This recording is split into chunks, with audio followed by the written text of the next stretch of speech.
This content corresponds to Part 2, Dissociative Disorders. What we're seeing here is actually this example of this person ostensibly sitting inside a brain, looking through their own eyes as if through a window. And this does explain, I think it's a nice little illustration of what one might feel if they have some sort of dissociative disorder, like they're not part of their own experience.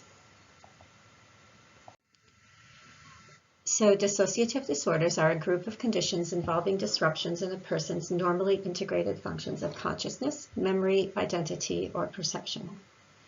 So they're normally we feel like a cohesive sense that we are one with our own body. We have a coherent sense of our identity, all linked together in terms of our personality, our experiences, and our body. So this dissociation occurs when that's broken up in some way. It becomes pathological when the dissociative symptoms are perceived as disruptive or recurrent, jarring, involuntary intrusions into executive functioning and sense of self. In other words, it's interfering with your ability to think, to prioritize, to make good decisions, and to have a sense of who you are. So we can think about our mental life in general. Much of it involves automatic, non-conscious processes that occur below the radar of deliberate self-awareness and monitoring. So we aren't usually aware of when we make a decision to move our fingers. We aren't usually aware of where our eyes are drawn. We're not aware of it. We're not monitoring it. Our implicit memory is involved. We remember things that we don't consciously recall, but yet we have a memory of how to, say, use a fork or how to drive a car. And implicit perception, responding to sights and sounds as if they had been perceived, even if the individual cannot report that they have seen or heard them. So we also have implicit, meaning it's happening internally, as opposed to explicit, where it's external. So we have these implicit automatic processes that occur, but if we have a dissociative disorder, this unaware automatic processing is subverted, it's taken over. And so the person can't access that information that's usually right there in the forefront of consciousness. So we know who we are usually. We remember things even if we can't pull it up consciously. We can perceive things through the lens of our personality, even if we don't know how we came to view it in that way. This is subverted. We have several types of pathological dissociation, and among these, as you know, we don't have everything covered in the DSM-5. We have depersonalization derealization disorder, dissociative amnesia, and dissociative identity disorder. And symptoms of dissociation, the experience of being dissociated, are transdiagnostic, meaning that if someone is having a dissociative experience, it could be linked to a particular specific disorder like these or to other kinds of psychopathology. We measure our dissociation through a scale like this. This is the first couple of items. For example, number 1, some people have the experience of driving a car and suddenly realizing that they don't remember what happened during all or part of the trip. What percentage of the time does this happen to you? Number 2, some people find that sometimes they're listening to someone talk and they suddenly realize they did not hear all or part of what was said. Select a number to show what percentage of the time this happens to you. Some people have the experience of finding themselves in a place and having no idea how they got there. Select a number to show what percentage of the time this happens to you. Now, maybe in these first couple of items, you said, oh yeah, I can remember a time where I was driving and I was so preoccupied with something I didn't even remember what was happening. So this happens to all of us maybe once in a while. But again, the higher this percentage is, that's what the disorder would be. And these criteria are listed up here.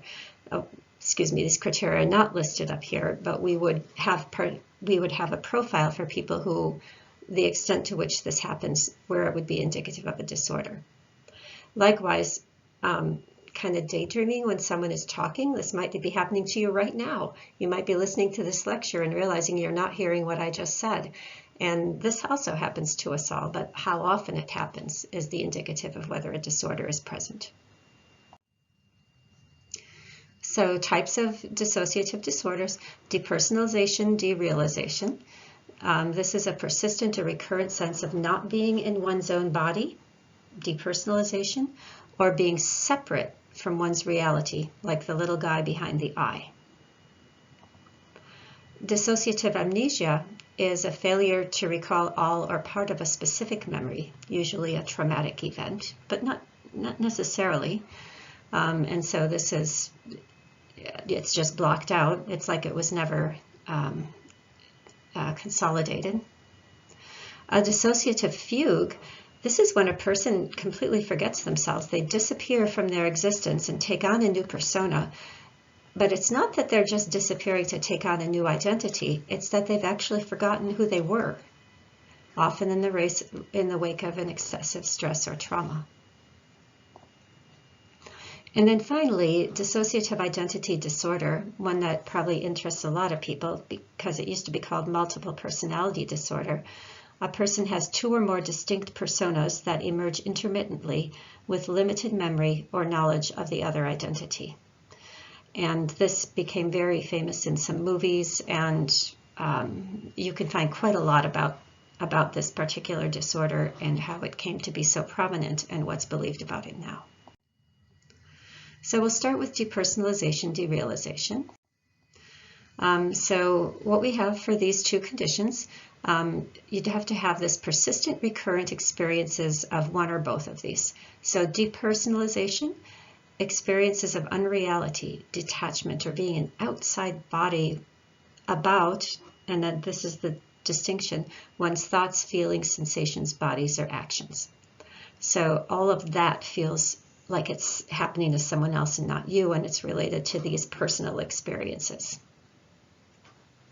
This often involves a distorted sense of time and like physical and emotional numbing. Derealization, experience of unreality or detachment with respect to one's surroundings.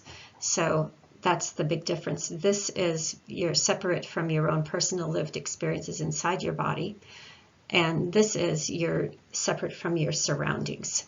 And so individuals and objects are experienced as unreal, dreamlike, foggy, lifeless, distorted.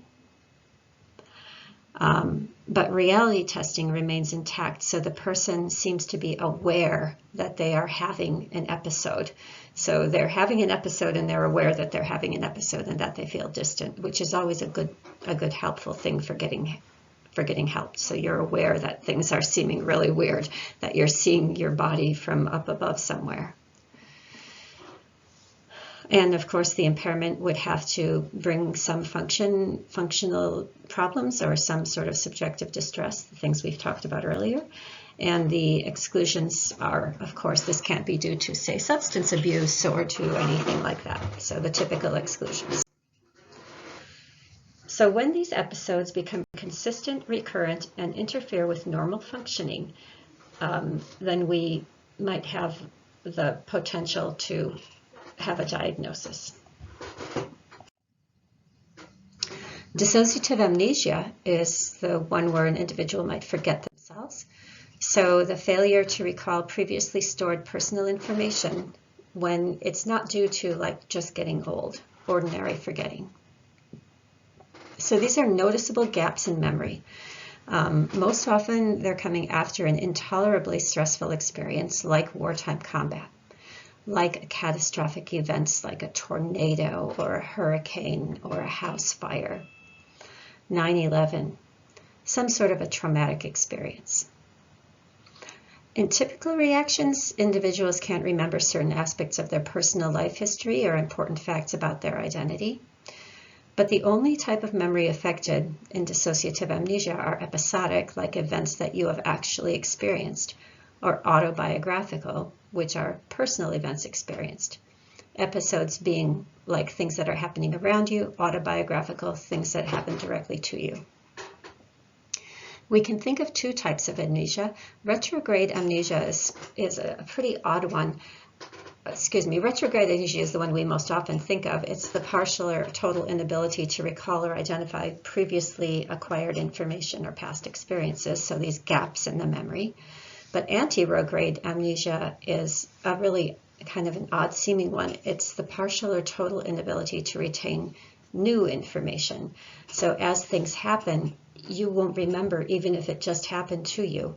And there was a movie made about it called Memento. And the protagonist would have to write everything down on his arm as soon as it happened, otherwise he would immediately forget it. A dissociative fugue are those situations where a person loses their entire identity. They fly from the situation that they were in. They depart from their home surroundings. They forget everything that they were and their entire past life. And so it's accompanied by confusion about personal identity or even assumption of a new identity. The individuals would not remember prior stages of their life, like their childhood. But what happens during the fugue state is intact. So once they leave the current situation, even though they have forgotten everything that happened before, they'll be able to record new memories of that new identity. And they behave like a normal person. They're not suspicious. They are not likely to arouse suspicion, but it's a very different life from what they had before. And we'll see some cases of these kinds of things too. And so, again, the criteria is an inability to recall autobiographic information, personal information, with distress and impairment, and it can't be due to another condition. And the fugue is this sudden unexpected travel away from one's home or one's customary place of work and not being able to recall one's past, with a lot of confusion about personal identity and assuming a new identity. We don't have a lot of research on individuals with dissociative amnesia or fugue. Again, these are less common conditions. Their semantic knowledge seems to be intact, so the things that they've learned seem to be there. The problem is in remembering these personal experiences or lived experiences. Several cases suggest that implicit memory is intact, that is, memory for things that are learned but not consciously recalled. And we have reduced activation in right frontal and temporal brain areas, so we do see differences in the brain. And these might be compared to related deficits in explicit perception that occur in conversion disorders, so there may be some connection there. We have a few cases that we'll be looking at that I'll post up separately. And we're looking at Canna Up, but we'll be looking at Sean and Perry.